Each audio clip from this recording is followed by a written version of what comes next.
Imaginez un photographe qui mélange Michel-Ange et MTV, la peinture de la Renaissance et les drag queens, le paradis biblique et les clips de Britney Spears. Un type capable de faire poser Madonna comme une sainte, Kim Kardashian comme une Vénus de Botticelli et de transformer un fast-food en temple baroque. Ça a l'air d'un délire halluciné, mais pourtant, c'est la vie de David Lachapelle. Un homme qui a survécu aux excès des années 80, qui a connu Andy Warhol, qui a disparu dans une ferme à Hawaï pendant des années avant de revenir comme prophète de l'image. Et dans cette vidéo, on va voir pourquoi son style a marqué l'histoire de la photographie au point qu'on le compare souvent à un nouveau Caravage. Je vous explique ça juste après le générique.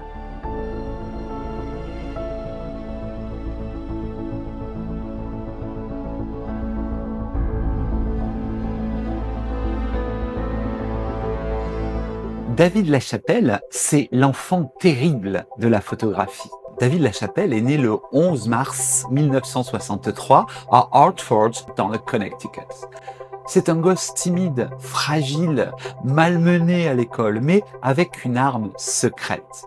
Un regard halluciné, capable de voir la beauté là où les autres ne voyaient que la banalité. Ses parents divorcent très tôt et David Lachapelle passe son enfance entre deux mondes. Celui de sa mère, qui l'encourage à peindre et bricoler, et celui des rues américaines, parfois violentes, parfois crues, où il vit avec son père. À 15 ans, il fugue. Direction, comme tout le monde à l'époque, New York.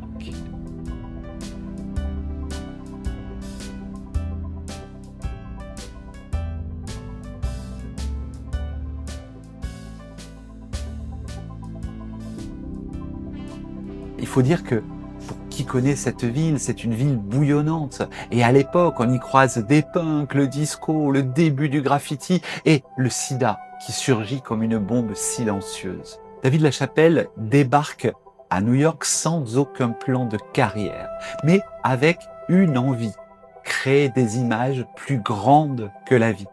Si vous vous rappelez, je vous ai parlé d'un autre photographe qui a eu un destin assez proche de celui de David Lachapelle, c'est celui de John Biddgood, dont je vous ai parlé dans cette vidéo que je vous invite à aller voir. Et à New York, eh bien, le destin l'attend. À 17 ans, il travaille dans un petit restaurant pour vivre. Et un soir, par hasard, il croise, devinez qui? Andy Warhol. Oui, le Andy Warhol, le pape du pop art. Et la légende dit que Lachapelle ose lui montrer quelques photos qu'il a réalisées en noir et blanc, bricolées à la va-vite. Et Warhol lui aurait lancé « Tu devrais en faire plus ». Et il l'engage pour travailler dans son magazine Interview. Boum! Dans ce New York des années 80, Lachapelle photographie des inconnus qui deviendront célèbres. Il shoot les travestis du Club 57, les performeurs underground, les danseurs voguing, bien avant Madonna. Il baigne dans une énergie folle, mais aussi dans l'ombre du sida qui fauche une génération entière. Il se jurait de leur offrir des images immortelles, de créer pour eux des portraits plus grands que la vie qu'ils allaient perdre. Et déjà, à l'époque, malgré sa jeunesse, son style se dessine. Ce n'est pas du réalisme, ce n'est pas du reportage. C'est un monde parallèle, un monde où la couleur crie, où les corps brillent comme des statues antiques sous les néons de supermarchés. Et ce mélange est explosif. Il mélange tout. La Bible et MTV, Botticelli et Barbie, Michel-Ange et Michael Jackson. Puis viennent les années 90. C'est le moment où David Lachapelle sort de la photographie underground pour devenir une star planétaire. Et pas seulement une star de la photo. Il devient une icône pop. Son style est à la fois très simple et très complexe. Il crée des images claires dès le départ, avec des couleurs saturées, des décors délirants, des poses totalement théâtralisées. Mais il ne se contente pas de shooter des mannequins. Non, il fait des tableaux. Parce que chaque photo est une mise en scène totale, digne d'un opéra. Et c'est Madonna qui va lui ouvrir tout grand les portes du succès. En 1991, elle repère son travail et lui demande de photographier la tournée Blonde Ambition. Imaginez le choc. Madonna, la femme la plus célèbre de la planète, qui dit à David Lachapelle « Je veux ton œil, je veux tes photos ». Et à partir de là, il devient le photographe des stars qui veulent briller plus fort que le soleil. Peu après, Elton John, son autre grand complice, tombe amoureux de son style. Résultat, une collaboration qui va durer des années. Parce que Elton John ne collectionne pas seulement les vinyles et les pianos, il collectionne aussi les photos de David Lachapelle. Il en possède des centaines, parfois immenses, comme des fresques. Et Elton John disait « Les photos de David Lachapelle me donnent la même énergie qu'un gospel ». Ça résume bien le truc. La photo de David Lachapelle, c'est de la photo qui hurle « Alléluia !» comme dans un gospel. Et dans les années 90, il est impossible d'ouvrir un magazine sans tomber sur une image de David Lachapelle. On trouve ces images dans Vanity Fair, dans Vogue, dans Rolling Stones Magazine. Il shoot tout le monde, tous les grands artistes de l'époque. Il photographie Tupac Shakur couvert de bijoux et de bandanas, comme si c'était un roi antique. Il photographie Courtney Love en Marie-Madeleine rock'n'roll et même Pamela Anderson transformée en pin-up biblique avec un regard de Madone en plastique. Et chaque fois, Lachapelle pousse le curseur au maximum. Plus de couleurs, plus de symboles, plus de drama. Un critique dira de lui, c'est le seul photographe qui prend la mode au sérieux comme si c'était de la religion. Et c'est vrai, dans ces images, ces mannequins ressemblent à des prophètes bibliques, mais toujours dans une atmosphère disco, déjantée. Bien sûr, David Lachapelle ne s'arrête pas aux publications dans les magazines. Dans les années 90, il attaque la fabrication de clips musicaux. Et là, c'est une autre explosion. On lui doit, par exemple, le clip Natural Blues de Moby, qui est sorti en 99. Alors, si vous l'avez vu, ce clip est un chef-d'œuvre mélancolique, avec un vieux Moby entouré d'âmes perdues dans un hospice. On y retrouve le mélange étrange qui fait le succès de David Lachapelle, le sublime et le trash, le sacré et l'ordinaire.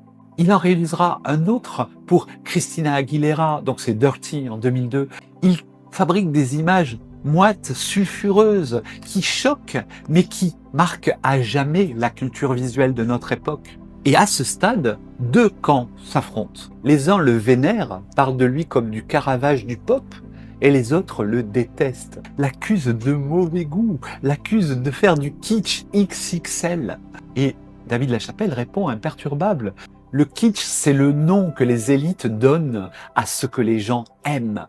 Punchline magistrale. Au tournant des années 2000, Lachapelle est partout. Il photographie Leonardo DiCaprio, Michael Jackson, Lady Gaga, Eminem, tout le monde passe devant son objectif et son style devient une signature mondiale. On le reconnaît en une seconde, ses couleurs qui claquent, ses poses extravagantes, son ironie et le mélange avec le sacré et le biblique. Mais comme toujours, derrière le succès, l'ombre plane. David Lachapelle s'est épuisé à faire tout ce qu'il faisait. Trop de nuits blanches, trop de shoots délirants, trop de shoots tout court, trop de pression pour toujours faire plus grand, plus fou, plus choquant. Et le monde de la mode, lui, comme toujours, continue à changer. Les années 2000 voient arriver les filtres, le minimalisme, le politiquement correct. Et l'esthétique de David Lachapelle, baroque, excessive, semble soudain too much. Et c'est là qu'arrive la chute volontaire de David Lachapelle. Parce que David, ce n'est pas un photographe comme les autres, c'est un bâtisseur d'univers. Je vous donne un exemple simple. Sur cette photo que vous avez sans doute déjà vue, où il présente Michael Jackson qui est photographié comme un Christ moderne. Ce montage est hallucinant. C'est un mélange entre la religion et la pop culture. Alors évidemment, comme toujours, les puristes et les cubénis, Le Seigneur est avec toi. hurlent au blasphème. Mais David Lachapelle s'en moque. Il dit cette chose extraordinaire. Les amis, le sacré est partout, même dans la musique pop. Et il donne sans arrêt des coups de massue visuels à tout le monde lorsqu'il présente Kanye West crucifié avec une couronne d'épines, un regard dramatique. Mais on dirait une peinture du Caravage, mais shootée à Los Angeles. Alors, bien sûr, certains y voient de la provocation gratuite, mais non, c'est un miroir tendu à une société où les célébrités deviennent littéralement des saints contemporains, adorés et crucifiés par les médias. Dans son studio, David Lachapelle construit des décors titanesques, sans ordinateur, sans Photoshop. Tout est réel. Les piscines qu'il crée, les voitures, les centaines d'accessoires, les figurants qu'il met en scène. Et quand il photographie Lil' Kim peinte en violet, c'est de la vraie peinture sur sa peau. Et quand il imagine Pamela Anderson dans une baignoire de diamants, il fait livrer 15 tonnes de diamants en plastique pour faire la photo. Un de ses assistants dira d'ailleurs un jour « Travailler avec David, c'est comme être sur un film de Fellini. » Mais en pire. Alors, comment décrire son style ? En 3 mots, excessif, coloré, théâtralisé à l'extrême. Parce que David Lachapelle mélange les références comme un DJ qui mixe sur une scène techno. Il mélange une main de Michel-Ange, un fast-food de banlieue, un ange torse nu, présenté comme le David de Donatello. Il n'y a pas de hiérarchie chez David Lachapelle. La culture pop et l'art sacré se valent. Dans une interview, il résume cette idée. Il dit « J'essaie de montrer la beauté dans ce qui est jugé vulgaire. » Mais comme je vous l'ai dit, après 15 ans de carrière folle, eh bien il est établi. On lui demande toujours plus grand, toujours plus fou. Les shootings qu'il organise durent des jours, coûtent des fortunes. Tout le monde attend de lui qu'il sauve chaque couverture de magazine. Et un jour, il craque. Il annule tout. Il arrête la mode. Il disparaît.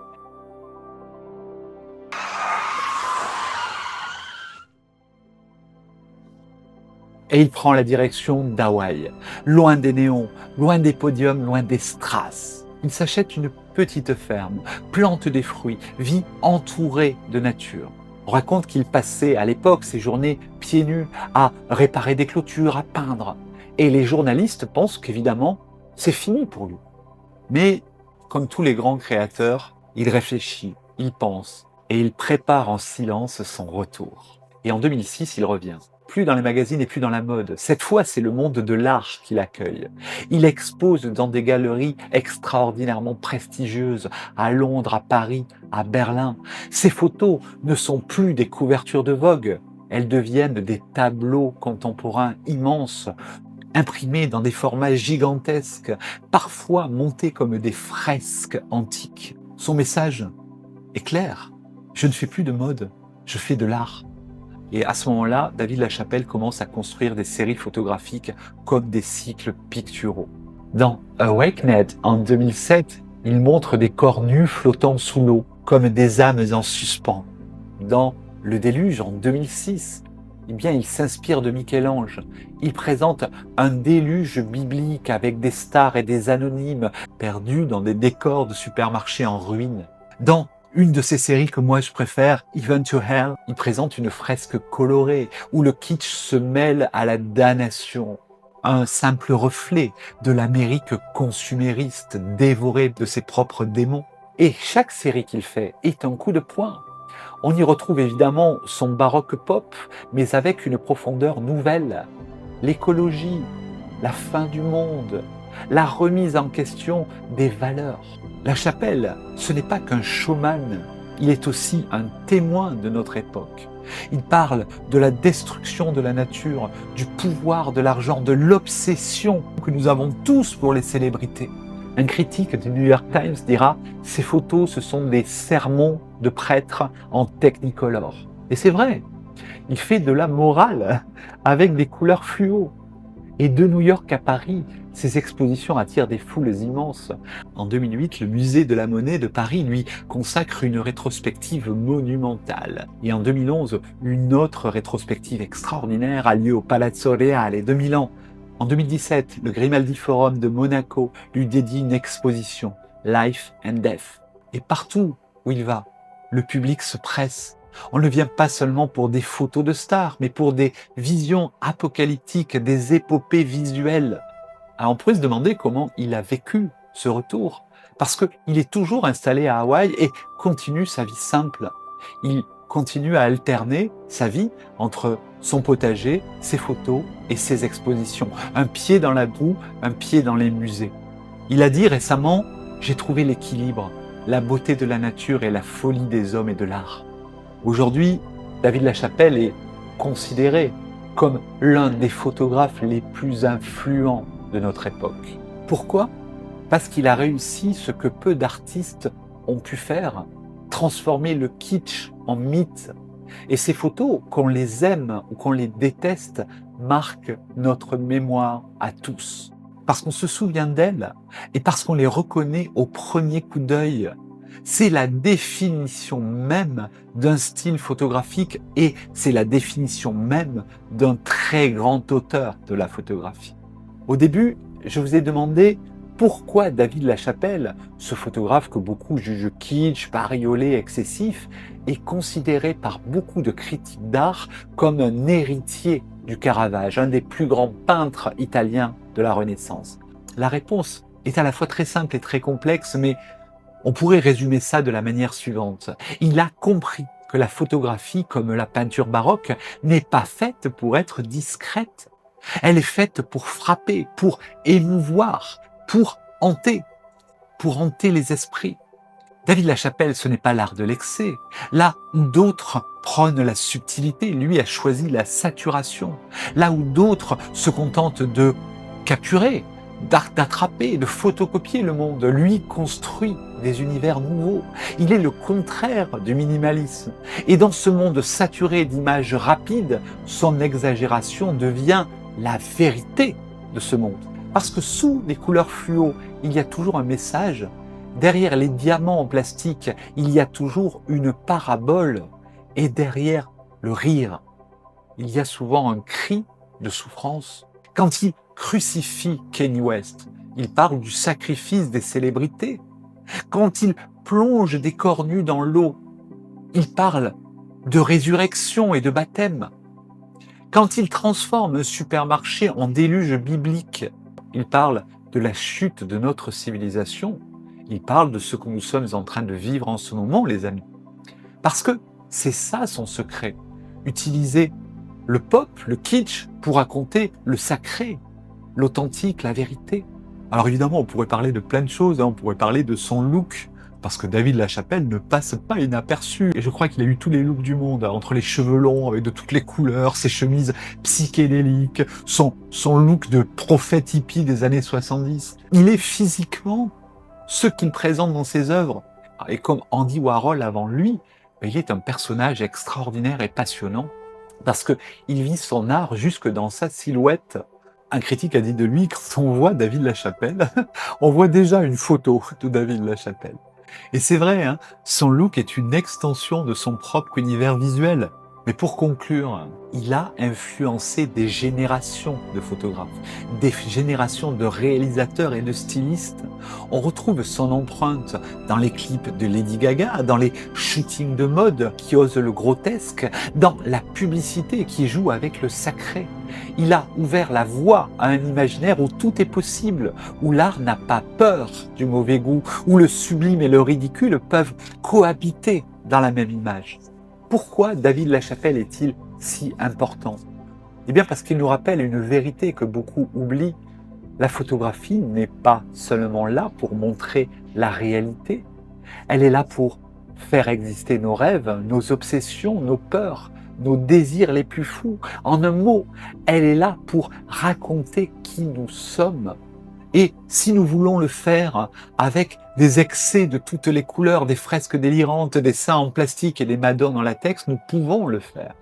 David Lachapelle raconte mieux que quiconque la folie, les excès, l'absurdité de notre époque.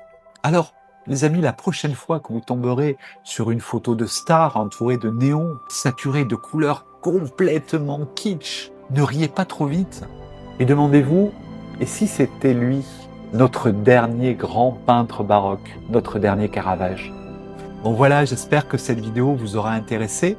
N'hésitez pas à la liker, ça aide cette petite vidéo à être vue malgré l'algorithme tellement complexe de la plateforme qui met si rarement en avant des contenus comme ceux que j'essaie de créer. Donnez-moi vos avis en commentaire, vous savez que je les lis tous et comme vous l'avez vu, je n'en laisse jamais aucun sans réponse.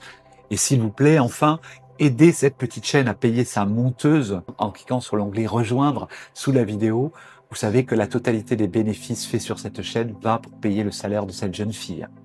Bon allez, on se retrouve très vite pour une prochaine vidéo. En attendant les amis, soyez heureux, créez des photos et prenez soin de vous. Ciao. I didn't know I was going to be a photographer because I thought photography involved math and a lot of chemicals and laboratories, which it did. But I grasped that very quickly. I was scared of photography. I was always drawing and painting when I was little, and then I took a photography course in this art high school where I was drawing and painting, and then I fell in love, and I never really finished a drawing after that.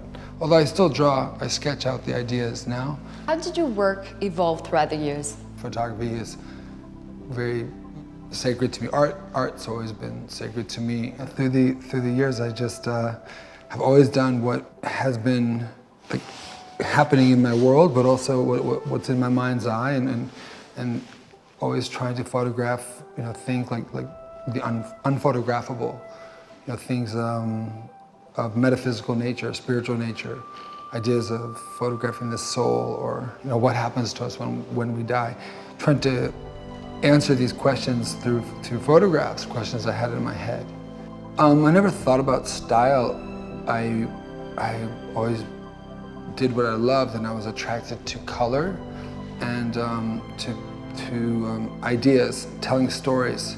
There's always a narrative. There's always communication involved, and for me, photography is about communication, and a photograph isn't finished until a viewer understands it.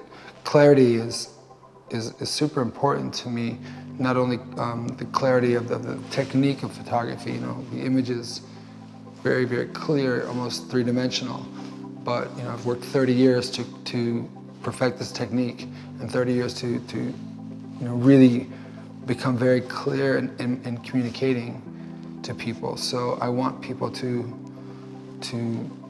have feeling, when they're in front of the work, and to tell them something. I want to communicate something to them. There's always a story there, and I'm not interested in making merchandise or more things in the planet. There's enough things already in the world. So I want to make. There has to be a purpose for the photo.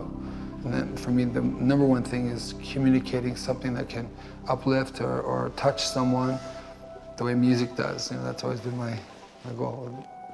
Music touches your soul, and I want to, change people when they come to an exhibition. I want them to leave feeling different.